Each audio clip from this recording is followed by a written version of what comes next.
Steering খালি ঘুরিয়ে যাচ্ছে কেন? ব্যাক করবো। যাও, হ্যাঁ ব্যাকই তো বললাম। যাও, আগে স্টিয়ারিং করবে না আগে। হ্যাঁ, রাস্তাটা কোন দিকে বেরোচ্ছে আগে দেখো। যাও যাও, আরো যাও, আরো যাও, আরো যাও, আরো যাও, আরো যাও, আরো যাও, আরো যাও, গাড়ি বন্ধ করবে না।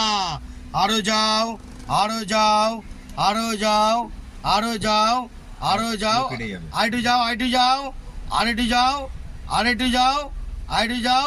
এইবার ব্রেক। হ্যাঁ, উল্টো দিকে এবার ঘোরাও, ঘোরাও, আরো ঘোরাও, আরো ঘোরাও, আরো ঘোরাও। এবার দেখো রাস্তাটা পরিষ্কার হয়েছে কিনা।